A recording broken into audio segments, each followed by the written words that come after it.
Welcome to the Balanced Badass Podcast, the show for multitaskers determined to stay balanced and badass without losing their minds. Every week, we help you manage your overflowing calendar and household, making sure you still have time to breathe, laugh, and savor that much-needed glass of wine at the end of the day. Think of this podcast as your weekly dose of practical advice, humor, and tough love, just like catching up with a friend who really gets it. I'm Tara Kermit, your personal growth coach, helping you handle how was your day without a meltdown. Now let's get into today's episode. Hey, welcome back to the Balanced Badass Podcast. My guest this week is Alli, a leadership coach and also founder of Work and Thrive HQ. She's also the person behind a concept that I have a feeling is gonna stop a lot of you mid-listen and say, that's probably me.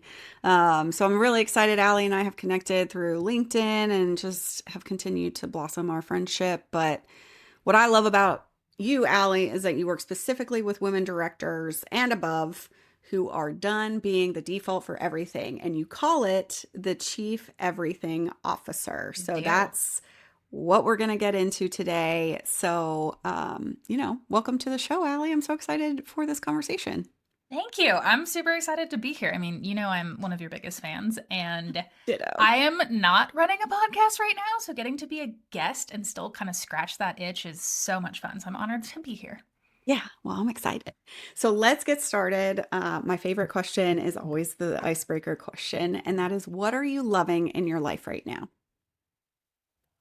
Oh my gosh, so many things. My puppy, my time with my husband, all of that stuff. But when you said it, two things immediately popped into my head. One, you can totally laugh at, but at the time of recording, the second half of the last Bridgerton season came out. So I kid you not, I started my day yesterday and I hadn't slept well. I was like, I'm not getting a workout in the morning. So I sat on the couch.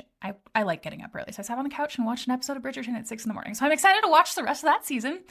And the second thing that came to mind is I love to read. And I kid you not, I have probably 5 books that I'm reading at once right now between nonfiction and fiction. And for my birthday, my husband took me out to go get an armchair. And so now I have a reading nook in our living room that was just an empty corner for longer than I would like to admit. And now I've got a chair and a little light and a little bookshelf. And I am just so happy under a blanket sitting there reading my books. I love it. I saw you had posted a story the other day of you and Moose sitting on the chair. Moose.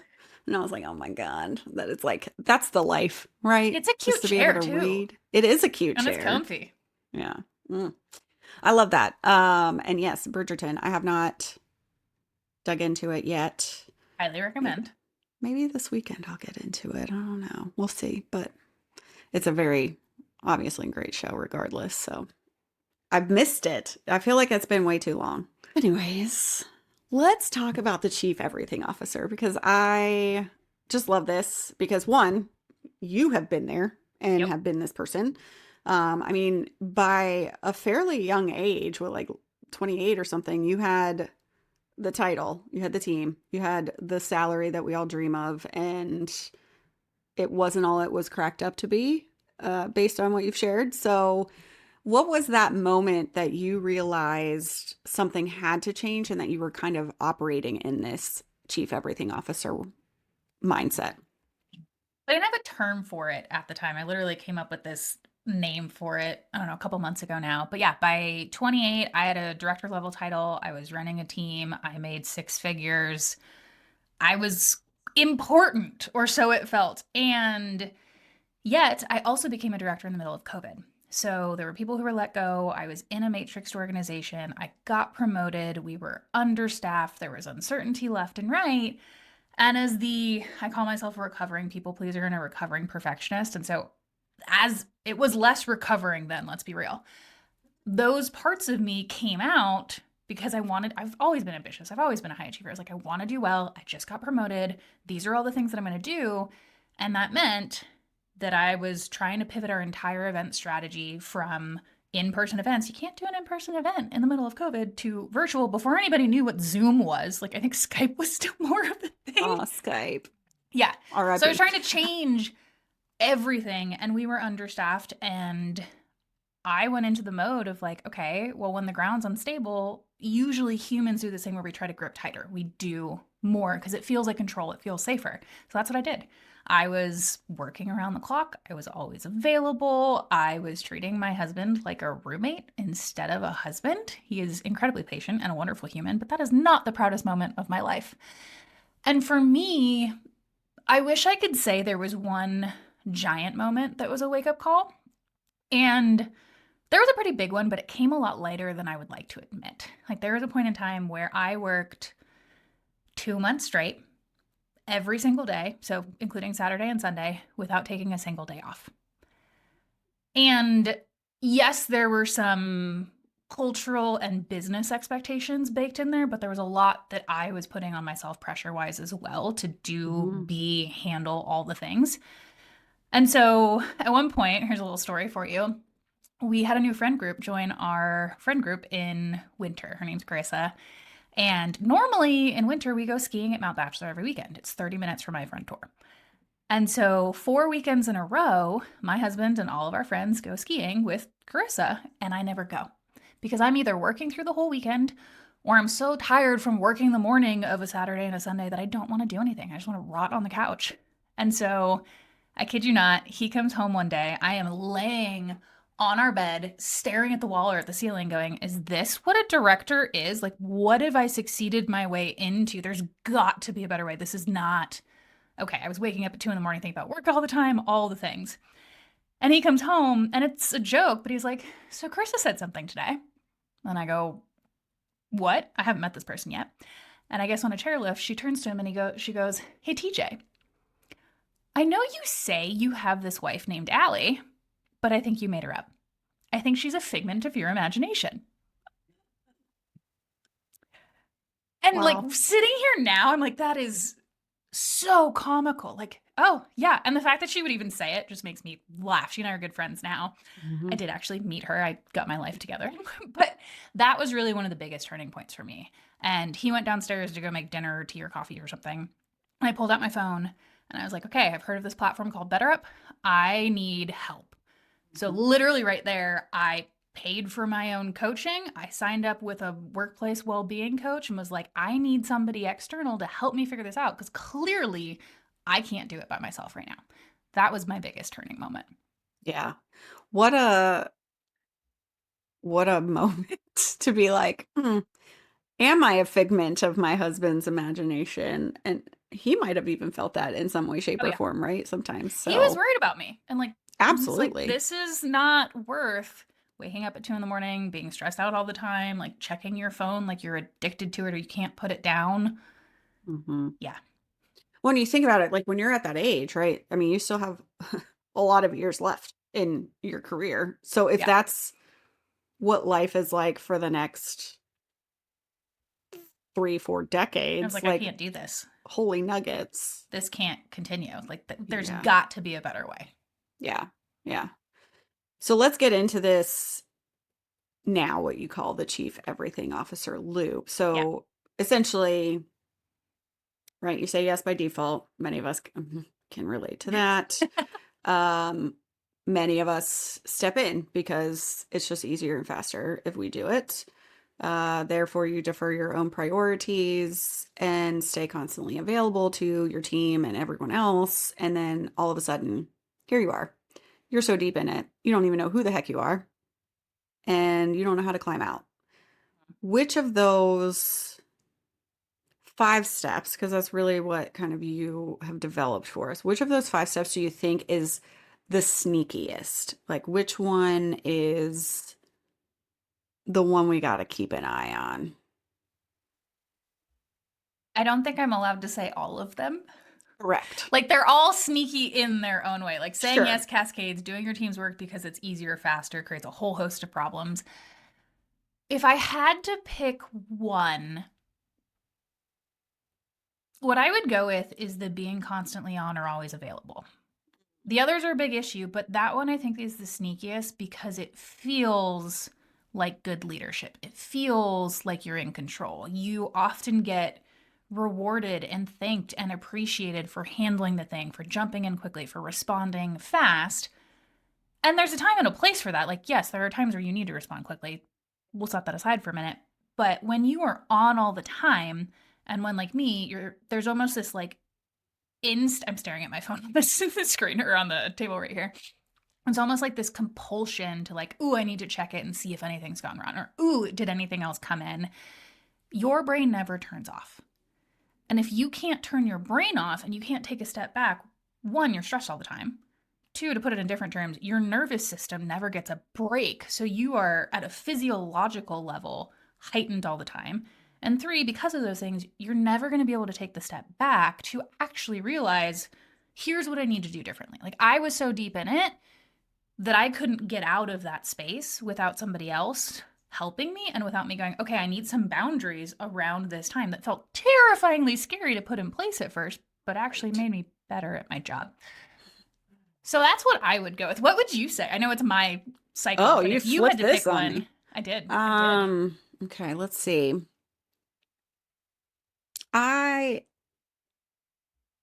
I think it is, because I'm not going to pick the same one you did just for, Okay. I don't want to cheat. I would say, for me at least, it is the stepping in Mm-hmm. piece, because and similar to what you're saying, like, right, it feels like it's good leadership, but also I think we all fall into this trap of like, if I can just get it done, then it's done. And we're sitting there, if you're burnt out and you're stressed, cognitive load is a huge Yeah. piece of Yeah. that. And so I know for me, when I was in my corporate role, I would rather just get the thing out of my to-do list, out of my brain and whatever, so that I could move on to the next thing, which is why I think it's pretty sneaky, because you think you're doing something good for you, but it's Yeah. just leaving room for you to say yes by default again and to jump in and fix something else later It's on also down the training line. your team that you will do it for them. Like, they don't Very have to good. step Yeah. up.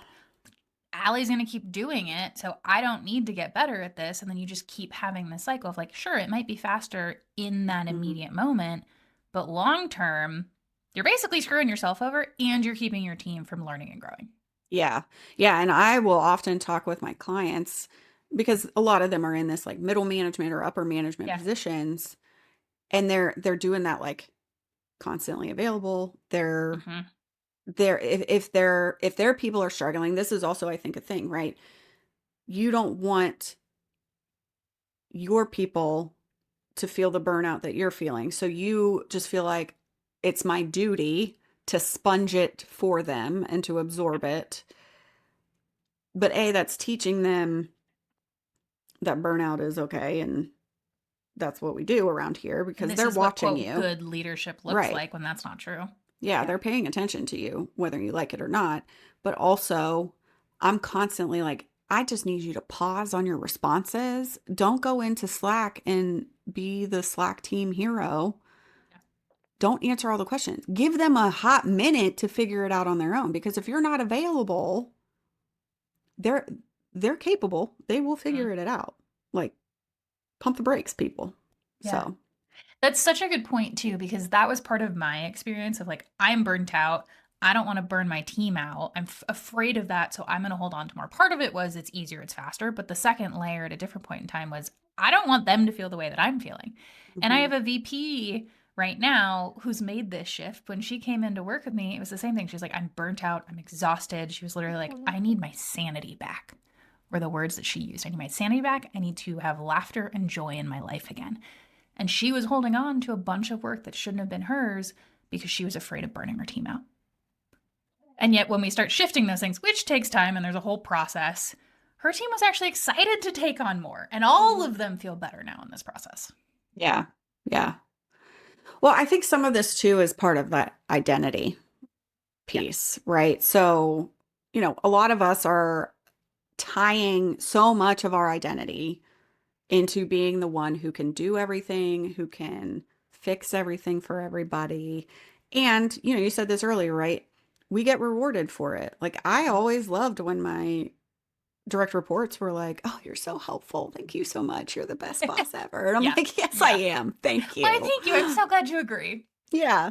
Meanwhile, I'm dying on the inside, but it's fine.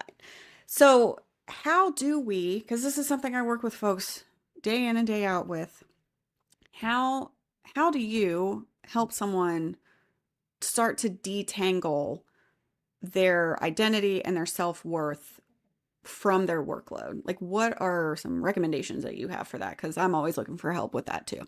Yeah, yeah. So I run a group coaching program, and in that we go through 4 different R's basically. So the first one is revealing the hidden rules that you're operating by, and so it's a longer process. But for those that are listening, are like, that's great, Allie, but I need something now. There are 2 things that I would say to think about and maybe go do. One is a superpowers exercise. And so I would have you go send a message. You could do it on the work side too. A lot of people do it on the work side as well. But if you want to detangle your identity from work, I would go send a message to people in your life who know you that are not work related, who really care about you. So maybe that's family members, maybe it's friends, maybe it's mentors, maybe it's somewhere where you volunteer. And you're going to ask them, when you think like I got this homework from this podcast or whatever you want to say to start this conversation, but you're going to say to them, I'm doing some homework to figure out what my superpowers are, and I really value your opinion. When you think of me, not work related, you could literally put in there, what do you think my superpowers are? And when those come back, there's probably things that you'll recognize and be like, oh yeah, I'm not surprised by that. And there's others in there too. But what it starts to do is it starts to show you, oh my gosh, I am so much more than just this job or this identity that I've stuck myself into. Like sometimes, I mean, going back to my whole, I need a better up coach because I don't know what I'm doing. I needed external people at that point in time to Mm-hmm. help me understand who am I outside of work because I was so far away from that that I didn't even know. So that's one. Go ask some people not work related. 2, one of my absolute favorite exercises is to go do a joy and energy audit.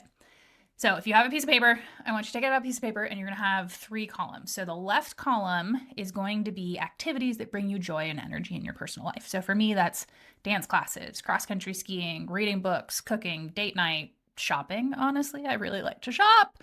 Yeah. That's column 1. Column 2 is on a scale of 1 to 10. How much joy or energy do they bring you? Are they a 5 out of 10? Are they a 9 out of 10? And then in the third column, you're going to be honest with yourself. You're going to write down every month, what is the frequency that you do that? Is it once a week? Is it 2 days a month? Is it 0?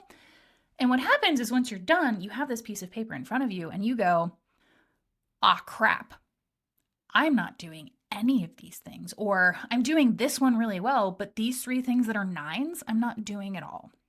And if you're sitting there going, okay, but how does that help me, Allie? 1, it helps you realize what are those things. And 2, every single time that I have done this, either myself or with a client, director level, above, etc., they always start adding those things back in. They're like, oh, I've given this thing up. I know how much joy it brings me. I'm going to find a way to add this in. That might mean they have to shift something work-wise. They might need to set a boundary. They're probably gonna have to do something differently. But when you have it in front of you, you can't sweep it under the rug anymore. And so it's this wake-up call to go, okay, I can have a badass career, but I'm gonna have a damn life too. Yeah, I like that. A couple things. So, one of my favorite exercises when I started my doctorate program that I later quit.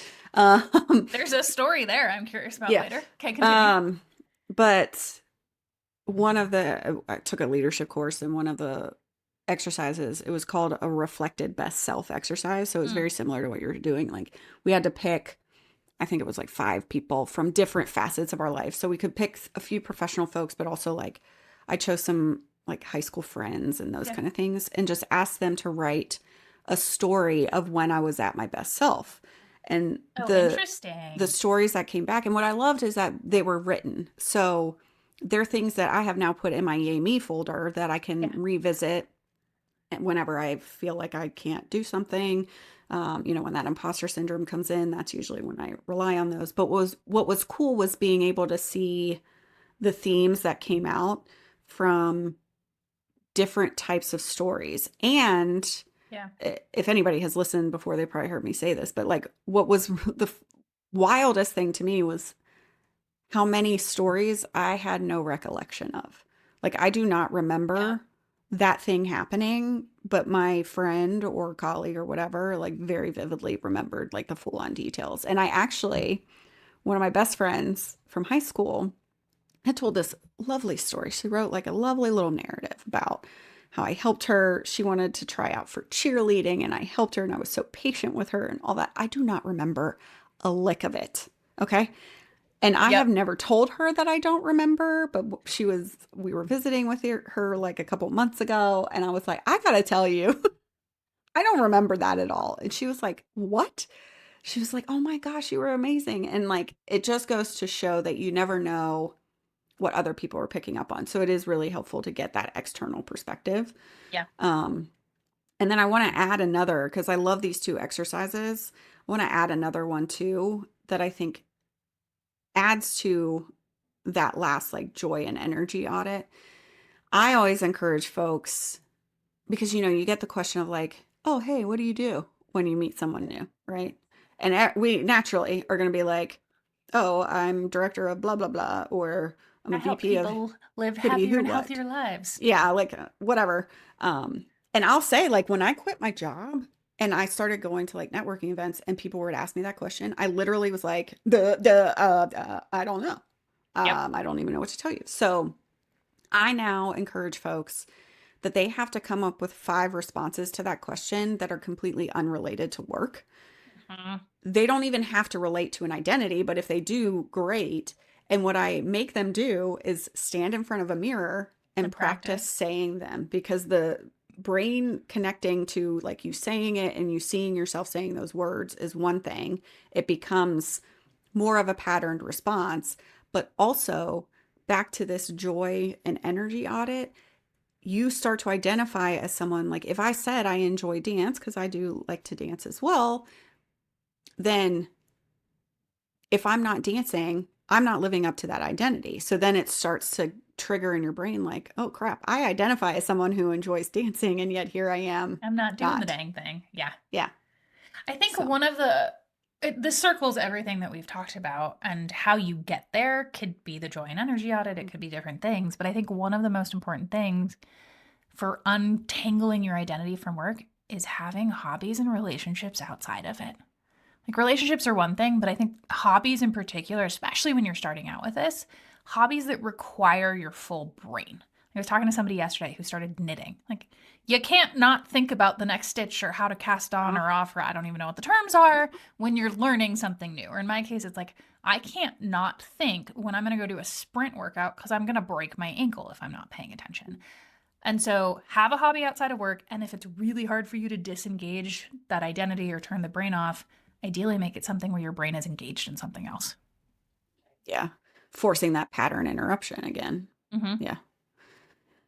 So I also thought it was interesting because, we see hobbies, and I like to encourage folks if hobbies are too much, because sometimes for some folks, right, the thought of adding something else to your Yeah. plate is a lot. So let's just think domains, even. It doesn't matter.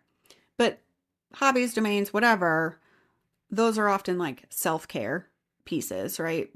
Self care gets a bad rap, but it does have a legit place if you choose it for the right reasons and all that kind of stuff. But what I thought was interesting is you shared a story at some point, maybe that was on your website, I don't know, but about one of your clients talking about how she used to practice like secret Oh, self-care yeah, yeah, because yeah. she felt guilty about it. Yep. And I, one, related to that so much, and I think a lot of people listening probably could. So why do you think so many of us feel like that's something that we have to hide? Yeah, so some context here. This woman, her name's Daryl. She's a director at Microsoft and came up in a culture, especially in the big tech, big corporate Mhm. world, that's like, you are logged in, you do your work. A lot of the bigger tech companies kind of consider themselves like, you need to think of yourself as an Olympic athlete. Like, you are here, you have to go above and beyond. We are the top of the ladder. Like, it is a privilege to be here, all those things. And so, when you come up, whether it's Daryl or it's other people that I've talked to as well, when you come up in environments like that, and you have leaders, especially, who don't take their lunch, who don't ever log off of Slack, who micromanage, who don't even leave the office to go have their doctor's appointment and haven't booked it in 3 months. Oh, wait, that was me at one point. Anywho, when you have those examples in front of you, there's this fear, both for Daryl and for other people. Like, she had this fear of, like, I'm going to be seen as not committed or not taken seriously. And she, like me, she's very young for a director level at Microsoft. And so there's this added pressure of woman, of younger, of I want to lead differently. And so at first, she hid her lunchtime yoga workouts. She hid Friday morning walks. She hid the other pieces of her self-care, which you could also call energy management and like leadership practices. And through our work together, she also realized this isn't how I want to lead. Like, I don't want to hide these things. So we talked about, okay, what does it look like to model this openly for your team, which is different than they've had things modeled before? And how do you do it in a way that's kind of seems like a win-win for the organization and is aligned with your values?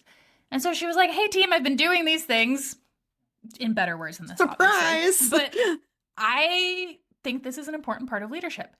They helped me for XYZ reasons. Like, I went for this walk and then came back and this project was done in half the time because of it. So I'm going to put this stuff on my calendar. I'm going to show you what's happening. And this is what I did too. Like, I used to hide therapy on my calendar. I used to not put haircuts. I'd be like, I'm at a doctor's appointment or whatever. But as you start to model these things out loud, you might get some pushback. I'm not going to lie to you. Like, I got some pushback at first too. But usually what happens afterwards is people go, oh, you're actually more productive. We're hitting our goals faster. People are happier. This is a better way of doing things. And so she now has that on her calendar all the time. And she didn't go backwards. She's leading meetings with her skip levels, with her corporate vice presidents, and still leading like a total badass, but not hiding those pieces that help her get there anymore.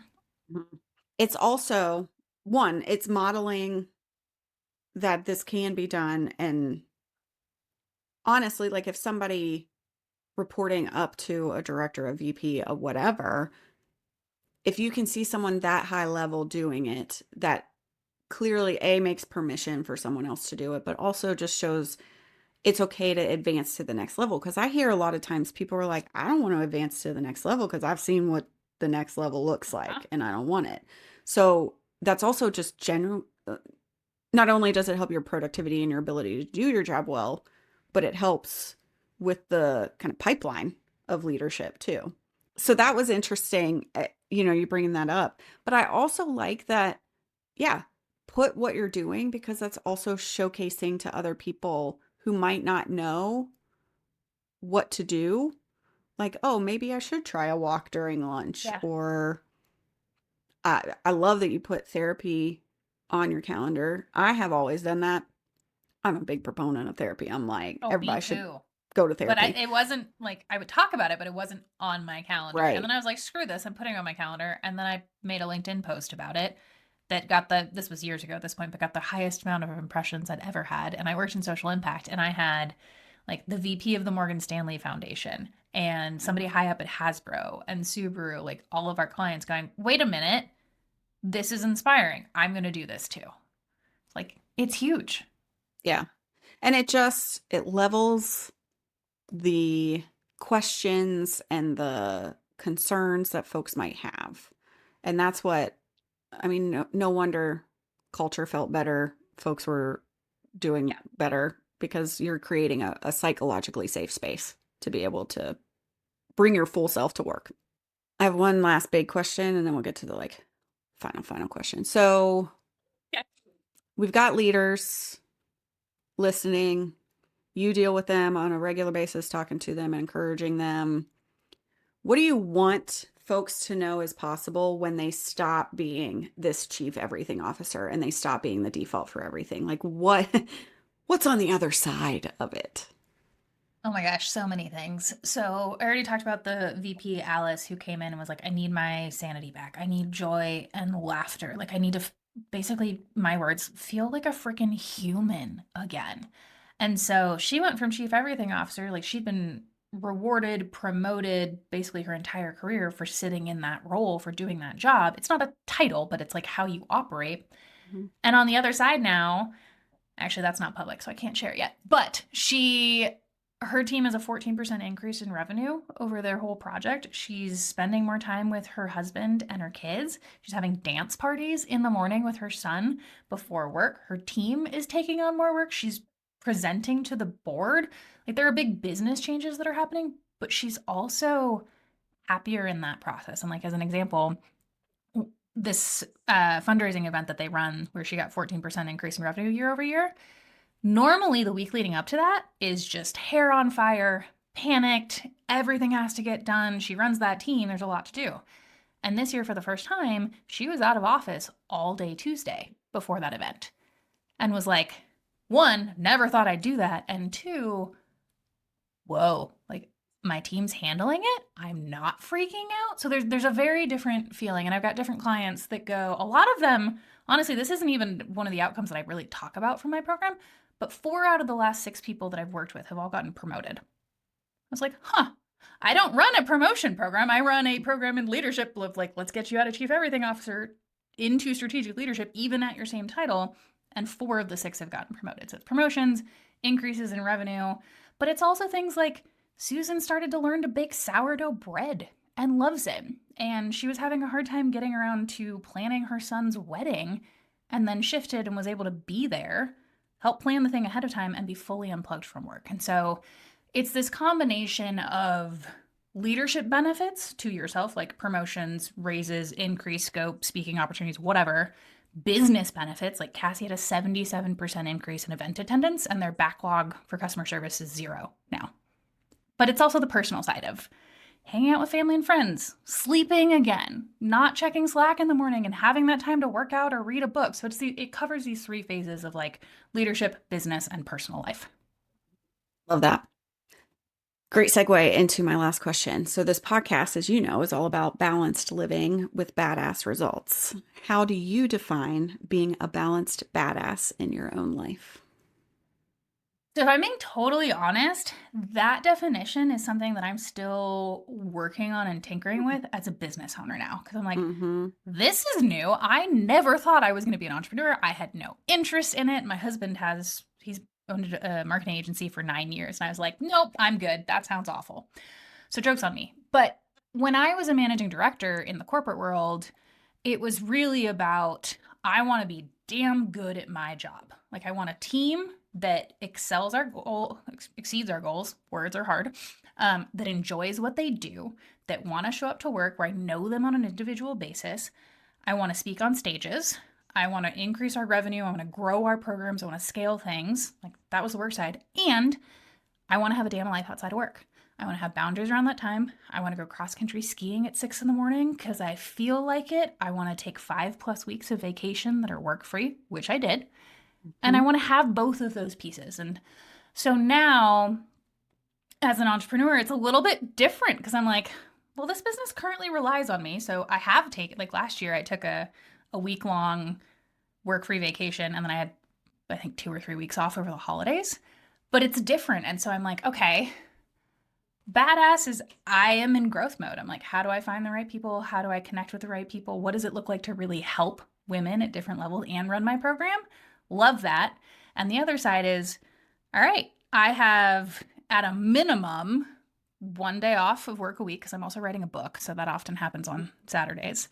And on Mondays, I don't take any calls. Mondays, my husband and I, if any of you are familiar with EOS, we do a level 10 meeting, we get our workout in, and then it's whatever we want to do. Sometimes it's skiing, sometimes it's hiking with Moose, sometimes it's like, I got to work on this masterclass deck. And so I'm still figuring out what that looks like in my new chapter. I love that though, because I think that's what I think being balanced is all about, is honoring the season of life that you're in and experimenting, seeing what's going to work and what's not going to work. I relate so much to what you're saying because obviously also entrepreneur here and trying to figure that out. I took the entire, 4 weeks off, basically December through the new year. And that was the first time that I'd ever done that. And it was lovely. Yeah. So I'm like, oh, now we're going to have to do that again. Yep. But it was, it took some figuring out, strategy wise of like, what does that look like when I'm not actively having coaching sessions, actively trying to sell on Instagram, whatever that Yeah. looks like. But I will say, money came in, Yep. things still happened. Was it my most gross revenue month? No. And that's fine. I wasn't expecting it to be, but if you have the right systems in place too, I think that you can accommodate. But I love that it's like, okay, how do we adjust for where we're at right Yeah. now? Yeah. I call Um, myself a retired chief everything officer now, which I think is hilarious. I did a keynote a couple weeks ago and they made shirts. I didn't know this was going to happen. They made shirts that said, "Hello, my name is Chief Everything Officer," and they screen printed them for anybody that wanted my them in the gosh. audience, which is amazing.